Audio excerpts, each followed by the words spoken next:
Yoo-hoo! And welcome back to Brunch with Brooke and Bryn. Woo, episode 2 of season 2. Wow.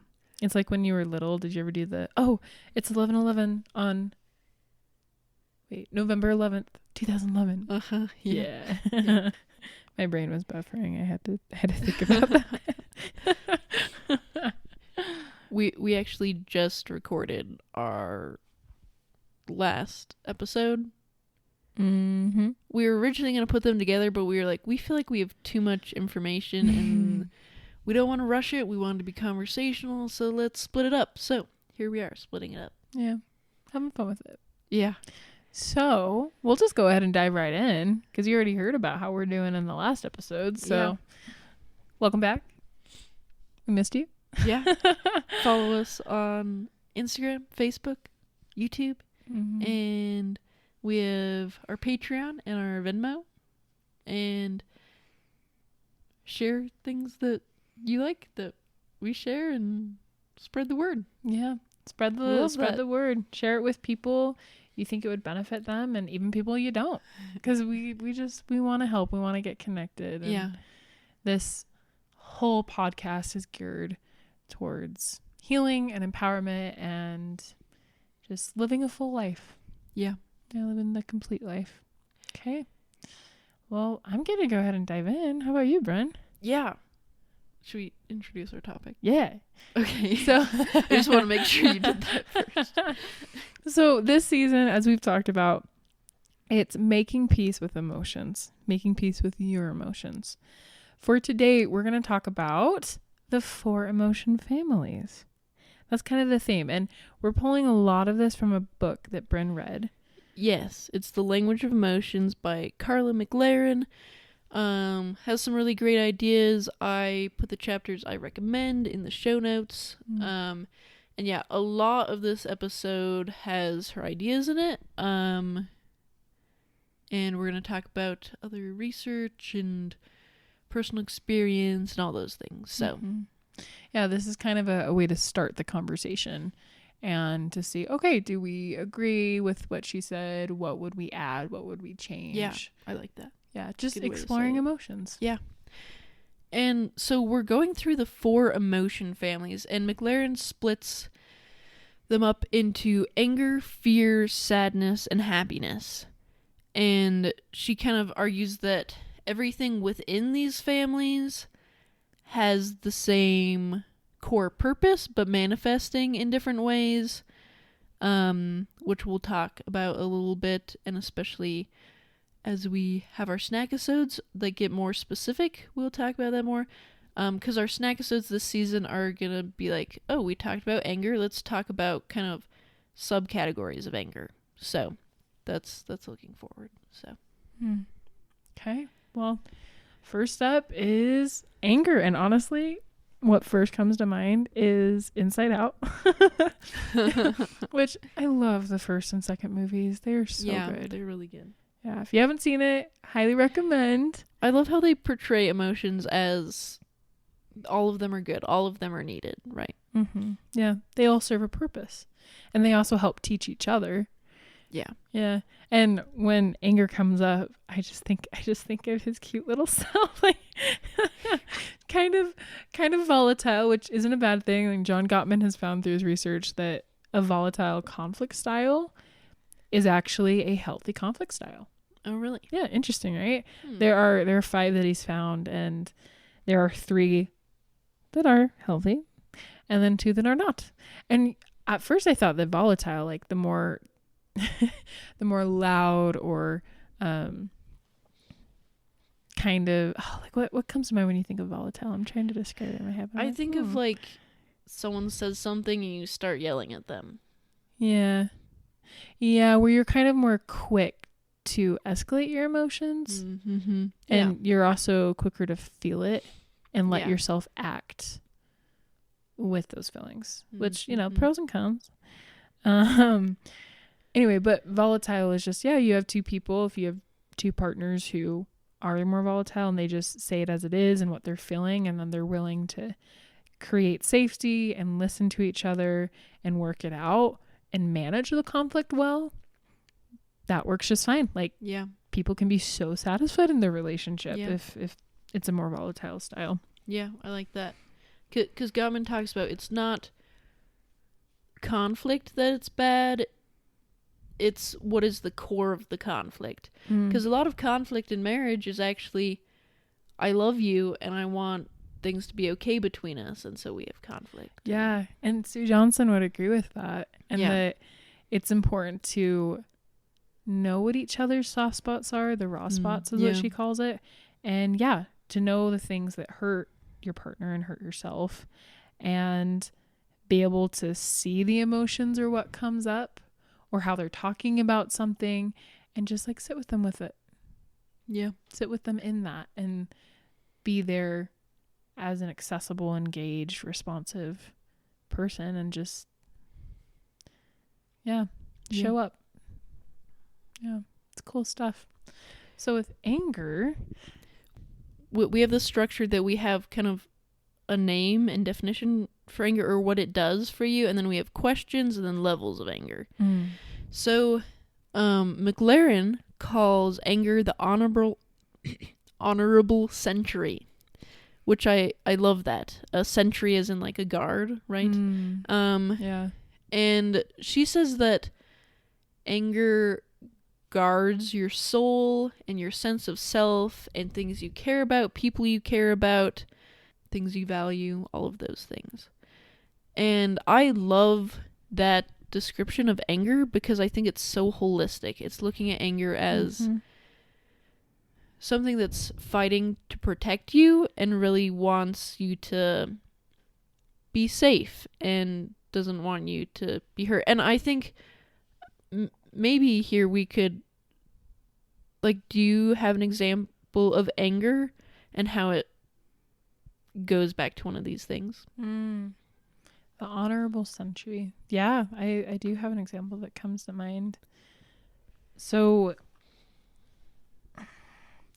but before I share the story, I just want to kind of offer a caveat because for people who are stuck in some really rough places or in bad relationships, or if there's pain, if there's suffering, if there is not safety in a relationship, then you gotta do something to change it. Like, take care of yourself. And sometimes anger can show up in really unsafe ways. Like, people can make some choices that can be really hurtful, like domestic abuse or just other things there, emotional abuse and whatnot. So my caveat before sharing a story is just check your safety.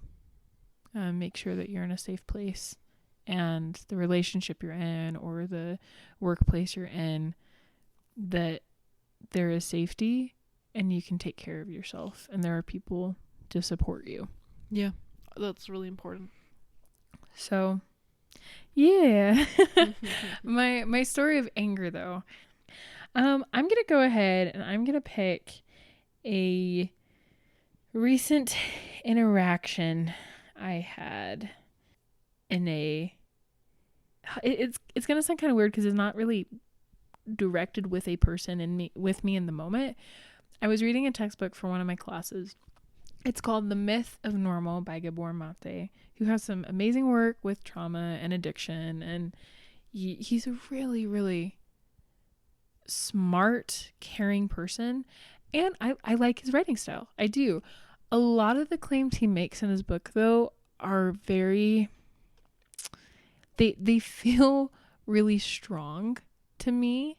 And like he's generalizing, but he's generalizing in a way that's harmful, at least from my perspective. Yeah. And so I was reading a couple chapters about how, trauma shows up in the body and it can trigger stress, and there might be a link to cancer, autoimmune diseases, chronic migraines. So just a lot of chronic illness and trauma, which I think there could be a case made for that for sure. Like, there's definitely a mind-body connection. Yeah. And he just kept on making these really all-encompassing statements about, no, like, this is fact, this is how it is.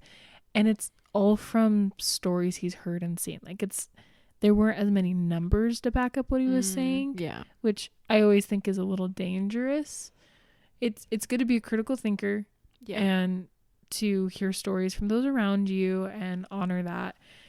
And I also want to know numbers.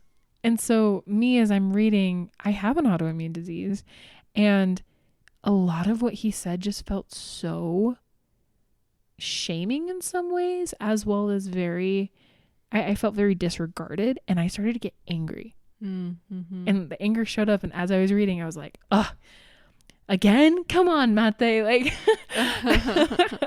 and I respect him, think he's amazing, and there are parts I really love in this book. Yeah. It's just with certain things he said, I felt really, really angry. So do you feel like that, to me, sounds like it was kind of attacking your sense of self? He was like, you have an autoimmune disease, so you must be this way. Mm-hmm. Yeah. Yeah.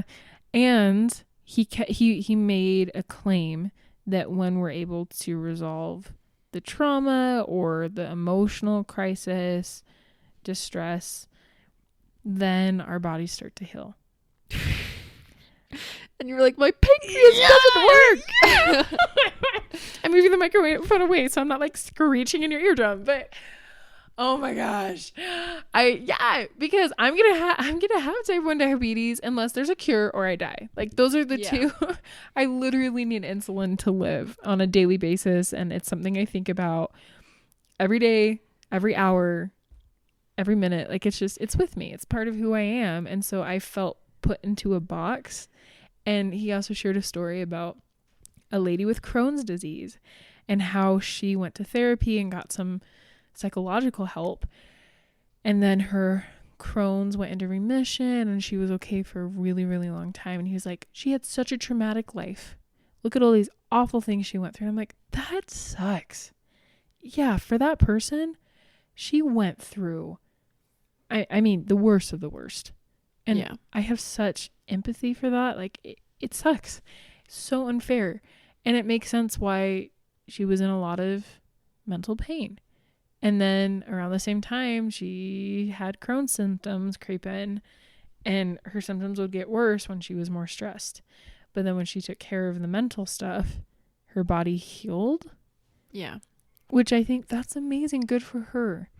And I have a really good friend with Crohn's who, her story is really different, and I know her very well. And she disagrees. Like, yeah. So it's just, again, the danger of generalizations. Yeah. And the anger came up for me. Yeah. And I think that also goes into things and people you value. How anger guards those things, because it's like this friend that you have, you don't want people just assuming that she's hasn't healed herself, hasn't put in the work, and she's had a traumatic life, and that's why you're sick. And if you just take care of yourself, then you won't be sick. You know, like, haha. Which, like, there's truth to that, and it's just, but it's not a full truth. No. Yeah. So that was anger showing up for me to protect myself and people that I love. And so it goes back to the question of, what do I value? What must be protected and restored? Yeah. And that's the question for anger that McLaren offers. So she says, when you feel anger in your body, one of the things you can ask is, okay, what is anger telling me? What is it saying that I value? So for Brooke, it was saying, I have this sense of self that I value and that I'm trying to protect, and I value other people not being stereotyped or overgeneralized. Mm-hmm. What must be protected and restored? For Brooke, it was her sense of self, and she needed to protect that and restore that, and that's what her anger was trying to protect. Right? Yeah, absolutely. Just my passion for appropriate and holistic chronic health awareness. Yes. Instead of more stereotypes. So, yeah. This is so important. And one of the things she talks about on when you feel a lot of anger, she talks about visualizing a boundary around yourself, because part of anger is it protects your boundaries, which we'll talk about in a minute. So visualizing a boundary, because you get a lot of energy in your body, and see, this is one of the struggles I have with the book. It's a little woo-woo. But she says visualize a boundary around yourself and put your energy into that. And I've actually tried it, and it does kind of help. Like I can see where she's coming from, where it's like, and I think it's more refocusing your energy and saying, instead of storing this up inside of myself, I'm going to imagine releasing it into this protective bubble around me. And from there, I can go in to a situation focused and restore my sense of self and my boundaries. So anyway, if you want more on that, that's in the book. But then, like we talked about before, there's different levels of emotions, right?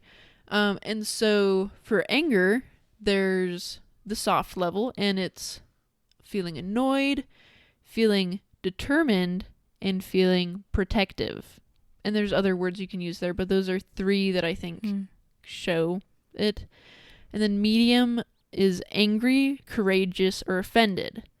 And the courageous I like because it can be just like, I'm feeling the courage to set this boundary, right? Yeah. And then intense is furious, livid, or righteous. And I like the word righteous as well, because righteous can be like, I am very upset that people... this isn't righteous as in like that person is righteous, like God-fearing, but more righteous in like, I have this anger towards someone for being so unjust or something. Yeah. Right? Like it's very much, going back to, it's very much a protective. Yes. Yeah. A protective justice seeking. Yeah. Standing for something that's good and recognizing what's wrong and right, and that people have rights and deserve to be treated with respect. Yes. Yeah. And so, like I said, anger is the boundary setter. It sets the boundaries of your soul, and there's a lot of talk about boundaries, and boundaries are so important. So it's really interesting because anger is the boundary setter, and boundaries are essential to healthy relationships.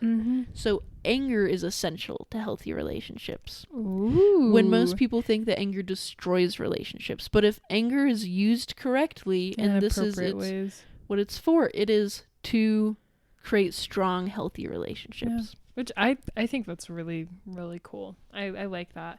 But again, like that's in the context of a healthy, safe relationship. Yeah. Because if somebody is hurting you, if somebody's using you, taking advantage of you, right, it could be really dangerous to be courageous and say, no, like, I'm angry and this is not okay. So like, just again, people being careful. And that's time when anger tells you, I need to protect my sense of self, and the way to do that is leaving, right? So your anger is still useful there. Okay. But boundaries protect you in 2 ways. They protect you from people using you and hurting you, but they also protect you from becoming enmeshed with a relationship or a family. Can you talk about enmeshment? Yes, I can. So enmeshment is a term coined by Bowen. He is a pioneer in the field of therapy, and he created Bowenian therapy, and he has a lot to do with structures and enmeshment and healthy family dynamics. And he came up with something to help enmeshment, which is differentiation. And I know I haven't gotten to the enmeshment part yet, but differentiation is the ability to be your own self, like to be your person, to be confidently yourself, to be Bryn, to be an individual. Yeah, right. To be an individual, and to allow others inside in intimate relationships of being vulnerable and trusting and being able to create meaningful friendships or romantic relationships or family stuff, right? So it's the ability to be your individual self and to have healthy relationships with others. So like you can be an individual and part of a family. When enmeshment is like, I have lost my individual identity and I've become just my family or this group. And I can't show this because we're not doing like the physical recording anymore. But if y'all are free, put your hands together and kind of, so you know how your fingertips are touching, so the palms are also making contact. The tips of your fingers, imagine this as a family or in a relationship. You're touching and you're able to lean on each other and also offer that in return.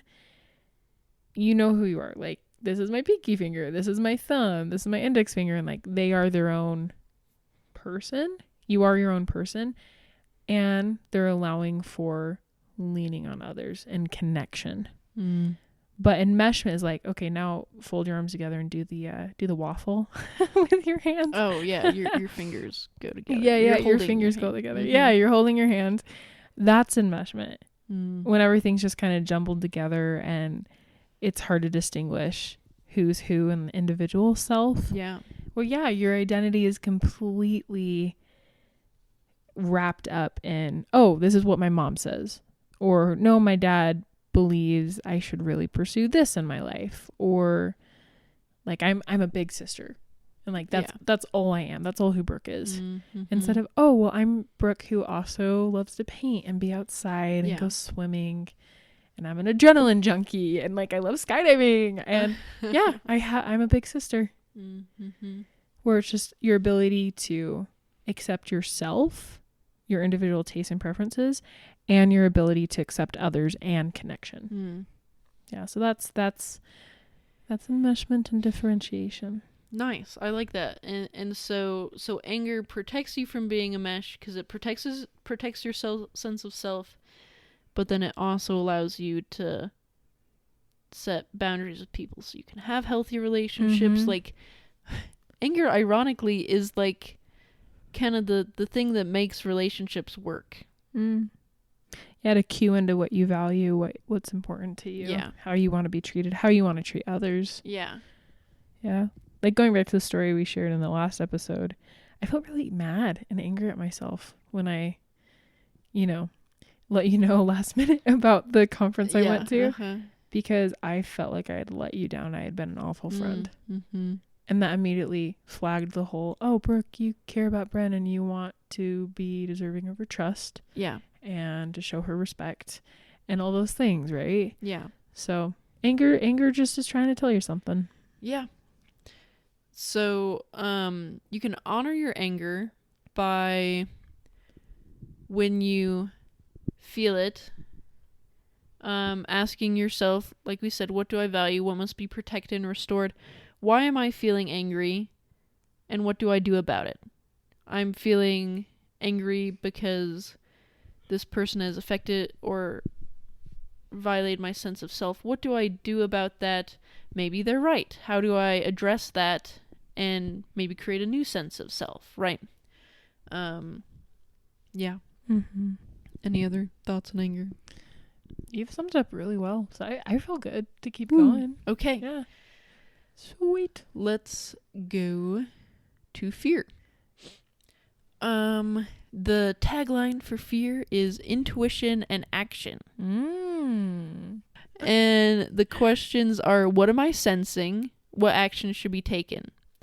The question of what action should be taken, we know that our bodies, our brains, our feelings are all trying to just take care of us.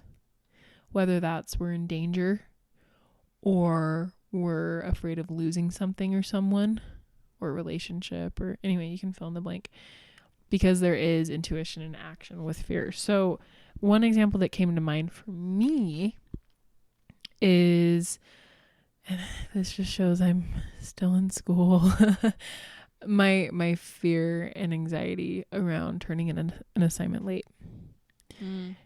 Missing an assignment, right? Getting docked those points.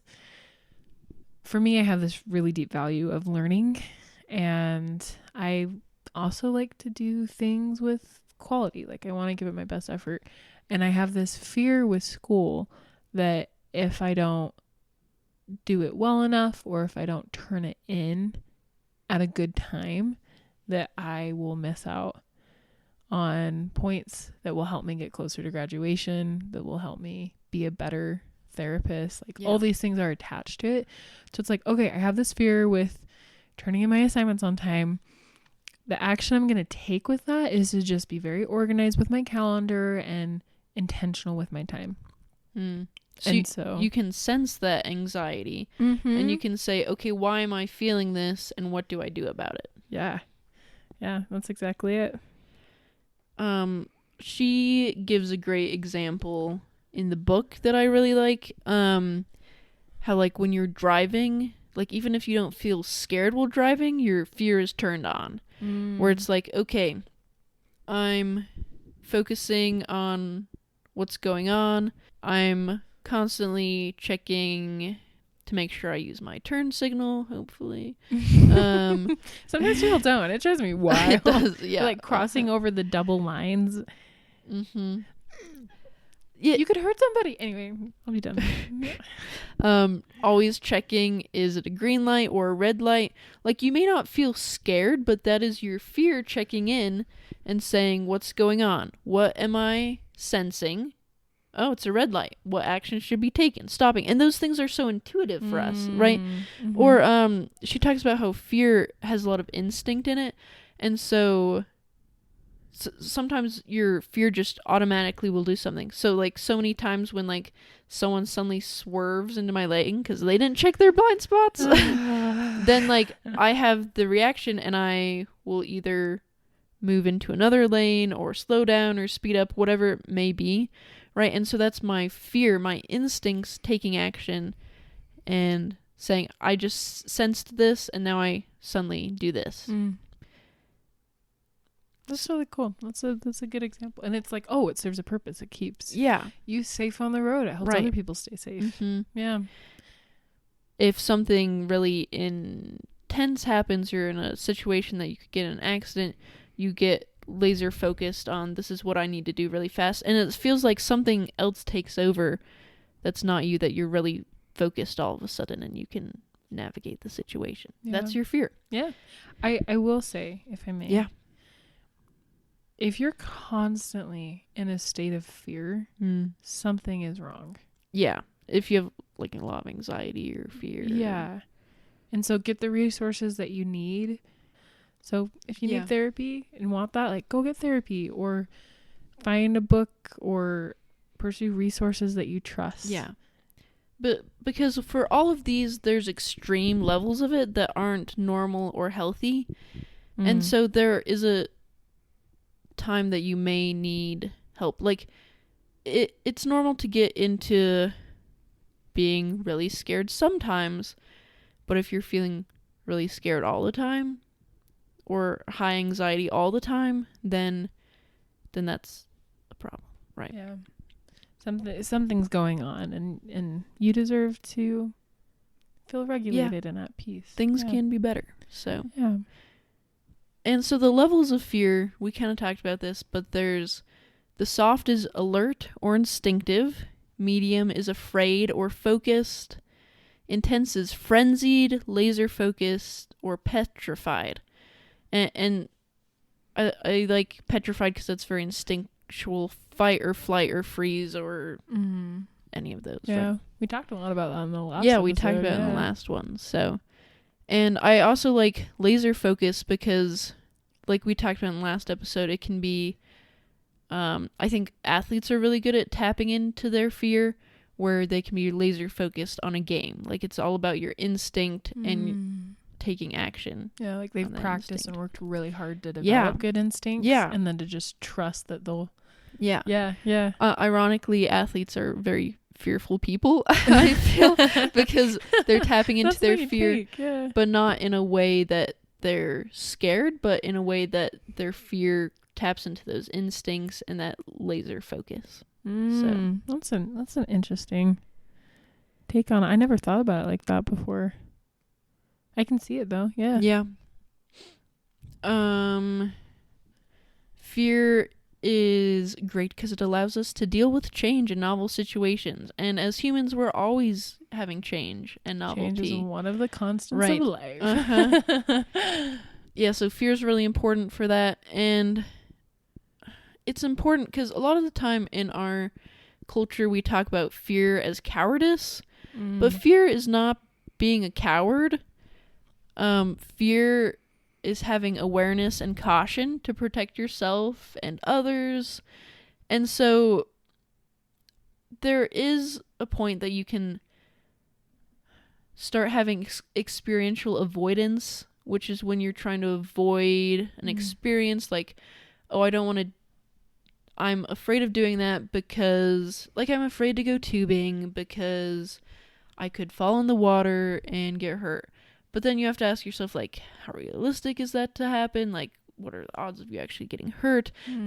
Like there's, but that fear isn't necessarily bad because it's saying tubing in a lake could be dangerous. So let's take precautions. Let's wear our life jacket, you know? Yeah, that's good. The precautions. Yeah, so fear is looking at a situation and saying, what can I do to keep myself safe? And is this so risky that I don't want to do it? Because not all situations you want to get into. But then also, is this something that I value and something I want to do? And so you talk to your fear and say, what can I do to make this safe for myself? And how do I move forward with that? Does that make sense? Like, yeah, that does. I like that. How can I be safe? How can I move forward? How can I be intentional? Right. Yeah, because there are consequences to all things. Even if it's just a simple, oh yeah, I'm gonna go on a walk today, or I'm gonna go tubing, or I'm gonna ask questions in my class. And consequences can be good or bad. Right. And so with fear, it can help us be more self-aware, as well as aware of our environment and the people around us. It helps us be cautious and intentional. Yeah. Protect ourselves. So. Like that. Okay. Shall we do sadness? Yes. Okay. Number 1, going back to Inside Out, I love how they depicted sadness. Yes. Like, just sadness shows rest and a need for care and support. And I just thought that was beautiful. And we talked so much about sadness in our bittersweet episode. And we talked a ton about how sadness is so useful and how it can serve you, how it can help you connect with people. And this, she has we still agree with those things, and she has a bit of a different take that I think can all connect with each other, but she sees sadness as restoration. And to illustrate this, there's some things I want to talk about. Sadness is a way that we can reset, and I think this is actually pretty well evidenced physiologically, because when feel it to heal it.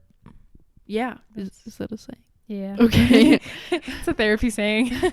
Feel it to heal it.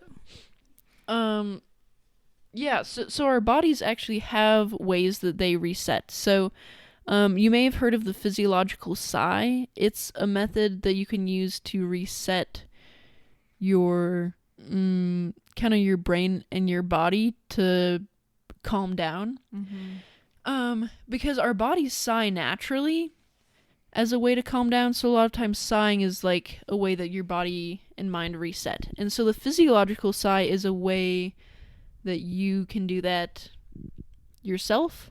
And so how you do it is you take 2 in breaths and 1 out breath. So you go.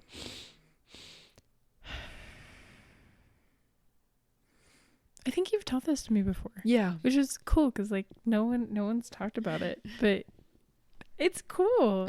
And I feel better. I did it just now with you, and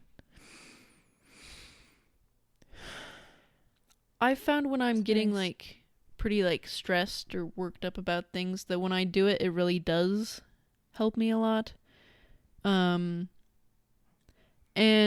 it's interesting because crying, they found when you cry, you did it yesterday. Yeah, you have personal experience. Oh, dang it. Brooke just smacked her head on the couch behind her. Thanks, Cole.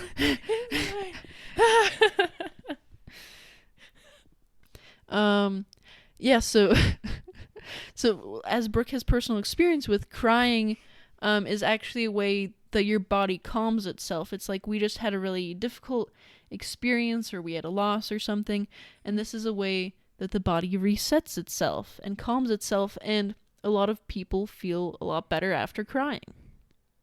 It's true. It kind of allows you, it allows you to reset.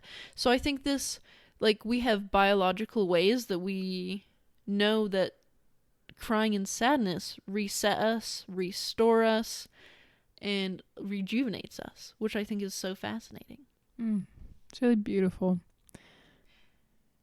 I love how McLaren says crying is the all-purpose healing balm of the soul. Whoa.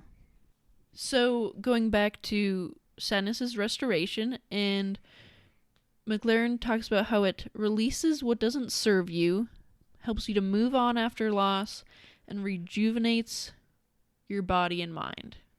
And so in some ways there's, I like the release what doesn't serve you. There's kind of a mourning period. It's like, I love this thing, but it's not helping me anymore. And you cry and you move on.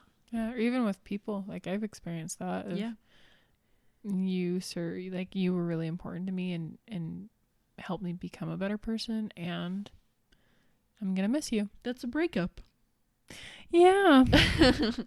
Yeah, friend breakups or romantic breakups or all the or moving. Yeah. Or I guess that might be a little different. Anyway, yes. And so the questions she asks are, what must be released and what must be rejuvenated? And the released is, if you're really sad and having a hard time, maybe you need to release that friendship.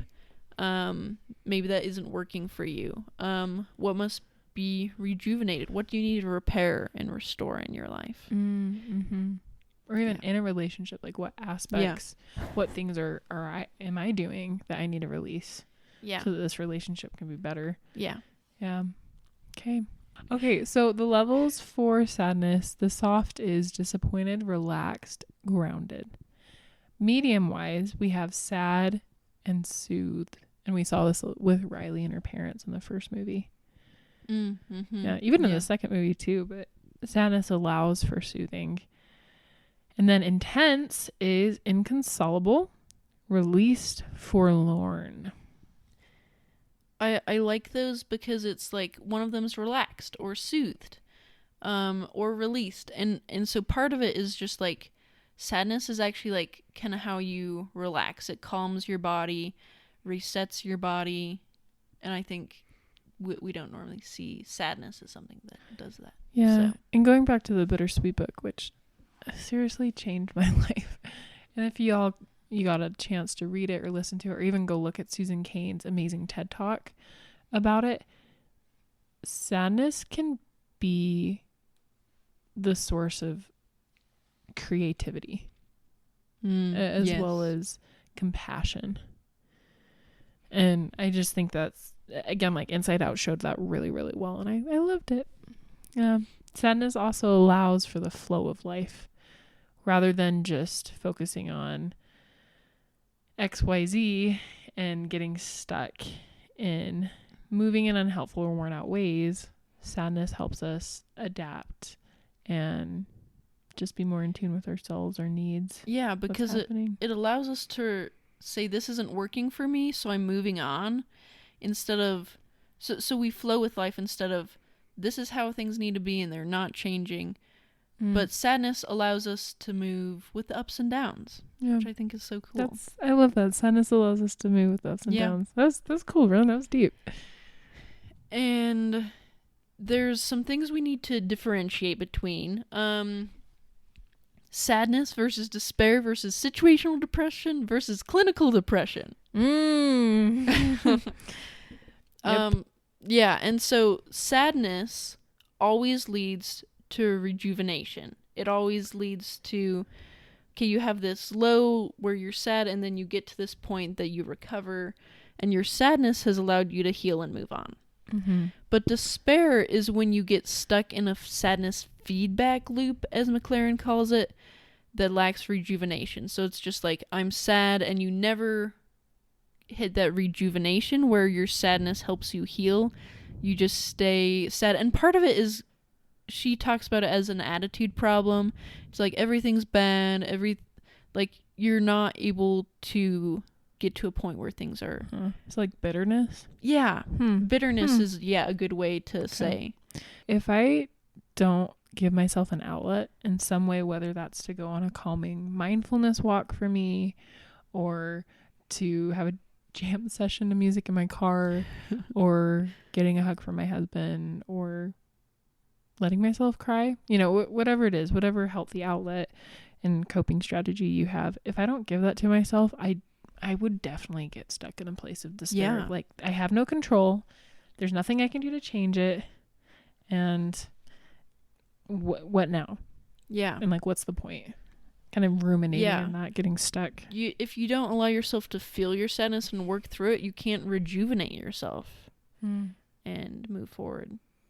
Which is why shoving down your emotions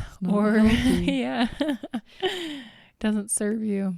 And then we get to situational depression and clinical. So situational depression, McLaren talks about it as your energy drops because you are needing to force a change. I have an example of this, actually. So I have a friend, she's in hair school right now, and I was talking to her, and she says, I feel really depressed when I'm at hair school because I don't feel seen as a person, and I don't feel valued.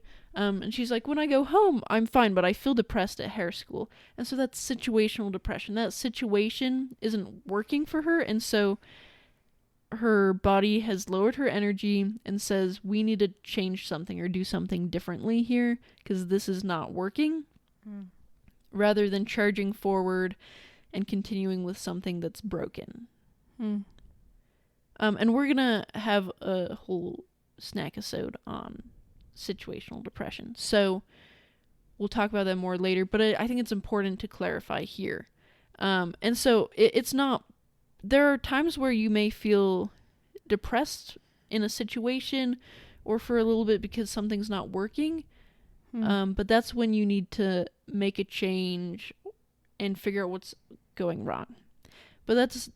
And if it goes on for a long time, this situation, I get therapy help, even if, like, clinical depression is a chemical imbalance, right? In the brain that makes it so you can't feel happiness or whatever else it may be. And if you have situational depression that lasts a long time, that is another good time to get therapy. But it's different than clinical depression, but that doesn't mean you can't get help for it. Right? Yeah, absolutely. Thanks for sharing that, Bren. Do you have any other thoughts on that? No, I mean, like, there's some stuff I'm planning on covering when we have our snack episode. Yeah. So I think I'm good for now. Okay. Yeah. So that is sadness. Okay. Now our last one's happiness. Wow. All right. So happiness, as described in the book, like, Bren did a ton of work for this. So I'm having fun listening and learning. Happiness, you wrote, it's amusement and possibilities. Yes. Tell us about that. So happiness tells you what's going right in your life, and it allows you to look at yourself and around yourself into the future with hope and delight. So it's like, I can see good things coming for me in my future, and there's good things around me right now. And so it's like, oh, there's it's fall and I love the leaves or something, right? And being able to delight in that and be able to look toward the future and be like, I love summer. Summer's so warm and fun.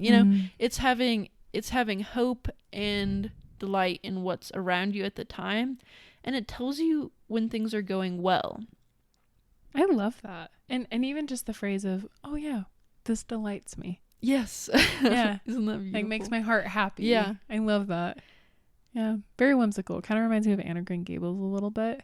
Because she's just so expressive and dramatic. Yeah.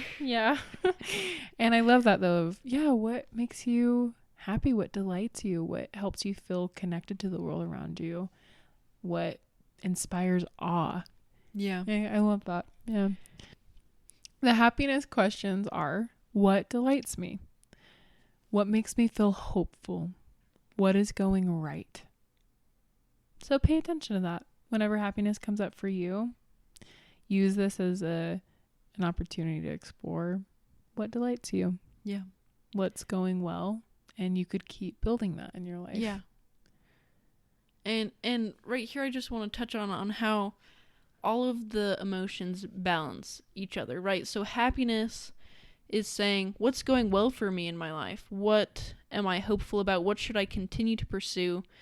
Sadness tells you what is not working for you and how can I move on from that? And what do I need to do to restore myself? And then fear says, what am I worried about? And how can I protect and take care of myself? Yeah. Even how to be aware. Yeah. Like situationally aware with the people, relationally aware. Yeah. And emotional awareness. Yeah. And how can I take care of the people around me and make sure they feel good and everything. I like that. And then anger says, how do I protect myself and the things I love? All of these like work together and have different roles and tell you different things, which is, they're all so important. Yeah, there's balance. Yeah. I love that. Do you want to read the level? I do. All right, we have 4 soft, hopeful, naive, upbeat, medium, happy, optimistic, playful. And then intense is giddy, gullible, jubilant. Quite a mix there, I will say. Yeah, I think it's kind of interesting because she includes naive and gullible in it. And in Inside Out 2, kind of one of the big ideas is that happiness can't plan for the future, and that's why you need anxiety, right? And I think that's interesting because happiness, according to this, does tell us what's going well, but it can't tell us like, oh, this person might be trying to hurt me. Yeah. Right. And so you need fear and anxiety to do that, and then you need anger to come in and set boundaries so they can't hurt you, right? And so, yeah, there are bad things about happiness. It can't plan for the future. And happiness feels good, right? We like happiness, but also too much happiness is called a mania, right? That's part of bipolar. And it's a disorder. Yes. And so a lot of people are like, you can't have too much happiness. You can. There's literally a disorder that is having too much happiness. Yeah, and like with mania, my bad. With mania, my father-in-law has bipolar disorder. I know other people who have it as well. With mania, it's this really heightened, unrealistic lens that kind of distorts things emotionally, physically. I feel like. And naivety, yeah. I can totally see that. Yeah. Like I went and visited my father-in-law a year and a half ago, and lovely human being, such a big heart, and I love him. And he was manic when we were there, and it was so interesting noticing different little and big things, and just thinking, I would have such a hard time living with this myself. And so it's hard. Bipolar is really, really hard. And I admire his resilience. Yeah, that's interesting. So with that, chasing happiness and ignoring other emotions forces us to be off balance. Like going back to what you were saying, Brenna, we need all the emotions. Chasing happiness and ignoring the other emotions makes it so we can't live a full life. Because, so now take what you have just learned about all the other emotions. If you didn't have those in your life, would you ever be happy? I would not be. If you could not set boundaries, if you could not run away from things or deal with things that were threats to you, and if you couldn't release what you need to release using sadness, would you be happy? you'd be miserable. Yeah, no. Right? It, again, like, for healthy, engaged living, it involves being present with yourself and your emotions. It involves processing, feeling your feelings. We need to feel it to heal it, right? Yeah. And our emotions serve a purpose. And you have purpose. And you have worth. And you have a lot of potential. And more than that, you're a human being who deserves to be treated with kindness, respect, and love. And wherever you are on your journey in life, I would just remind you that you're not alone and that you have resources. And some of those resources also include your emotions and like how they can encourage you to act or take care of yourself, your needs, how they can help you have a big heart for yourself and for others. Yeah, and so with happiness, if you try and cling to it, you will be less happy. And I think what's really helped me is to stop saying I have good emotions and bad emotions and just recognize them all. It's taken a few months for me to feel like I've kind of been able to detach from the culture we have around emotions and be able to do this. But now I don't try and push away my sadness and my anger and my fear. And I have felt a lot more happiness because of that. It's been really interesting. Happiness just flows into my life more often because I'm paying attention to the things, fear and anger and all of those things help you to realize what's going to help you build a good life. That's why, like we talked about last time, they're great guides to engage living, and all those things help you to have happiness more. Ironically, allowing those other emotions allows you to be happy more often. Something that stood out to me as you talked is that you're practicing mindfulness and you're showing up in your own life, Bryn. That's really cool. Yeah. And that's true. You've noticed differences. Yeah. Some last points on happiness that I didn't realize we had since I forgot to scroll. That's okay. I think it's interesting because we focus a lot on happiness as adults. Like, we all want to be happy, but then we actually rarely allow for play and fun. It's like there's only socially acceptable ways to play and have fun as adults. But when I play and like am just kind of like silly, that's like allowing my happiness to flow. I feel like. Yeah. So when you are happy, allowing yourself to be happy and like be fun and be silly, and that's okay. And it's so interesting to see this in a clinical setting because I do child therapy. I've done play therapy a couple times, and while I'm not specialized in it and an expert, I do have some experience. And even just nannying kids and being an older sister, I feel like I've played a lot throughout my life. Yeah. And just seeing my clients who are kids and how they are and their preferences and the play that we do, the appropriate play that is clinically, therapeutically relevant. Yeah. And then interacting with my adult clients, it's so interesting. Just the difference, like there's more lightness and fun and engagement in certain ways with my kids, which is just kind of like, we're meant to play. And like, even being playful as adults, that can be teasing or joking about stuff of like, I wonder, or just like, again, having that connection and that playfulness, it can be really healing. Yeah. And like we talked about, happiness is delighting in the future, but also the things around you in the present. And so with things like play, I feel like is a form of just delighting in the things around you, which I think is so cool. And using your senses as well, like sight, sound, hearing, touch. And we should do that more often. I agree. Great. Let's play more often this week, y'all. There you go. Yeah, and kind of like we talked about with mania, ungrounded happiness and optimism can lead to situations that anger and fear would have prevented or warned you of. So like if you are just if you don't listen to your anger and fear and just go around happy all the time, doing whatever, then your anger and fear a lot of the time would warn you of these situations. I don't know. It's kind of like when a child gets into trouble with something that an adult would never get in trouble with because they know better than that.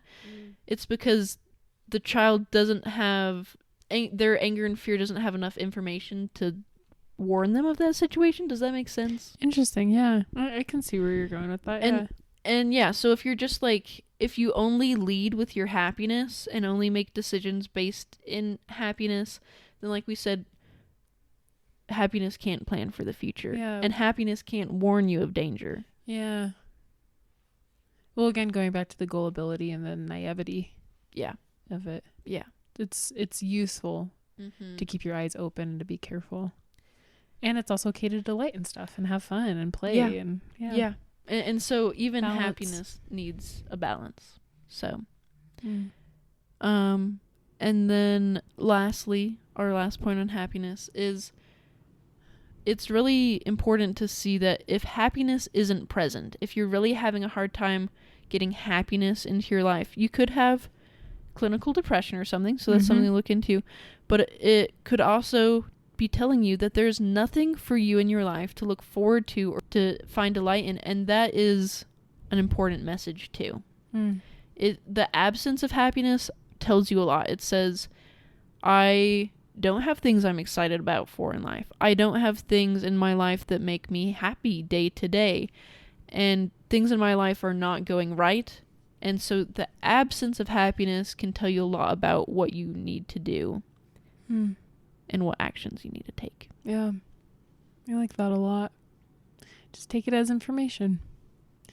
Knowing how you need to adjust and what you need to pursue, and quick fixes most of the time are not the solution in the long term. Yeah. So, yeah. Okay. Well, that's all the points. There we go. So yeah. That's everything. So good job. Quick wrap up. Anger is the honorable sentry. Fear is intuition and action. It allows you to focus and act and move consciously. Sadness restores you. It releases what doesn't serve you and allows you to move on after loss. And happiness is amusement and possibilities. It allows you to look at yourself and around yourself into the future with hope and delight. It tells you what's going well. Well, thank you for joining for our brunch episode today. We love doing this. We love getting to know you all too. So please reach out. You can email us at brunchwithbrookeandbryn@gmail.com. You can send us a direct message on social media, on our Instagram platform. You can also follow us on YouTube. Just all the platforms, we're there. And thank you for tuning in. It's been really fun to talk about this with you today, Bryn. Thanks for sharing. It has been good. Have fun exploring your emotions and seeing them as your helpers, your little guides. Okay, that's so cute. Emotions as little guides and helpers. Oh. And then just the image of all the emotions in your brain, like from inside out. I'm imagining them like as the shoulder devil and angel, like, but they're all the emotions on your shoulder. That's fun. I like that. I approve. Okay, yeah. Brooke approved, and so that means we can close our episode. Bye, all. Take care. Bye.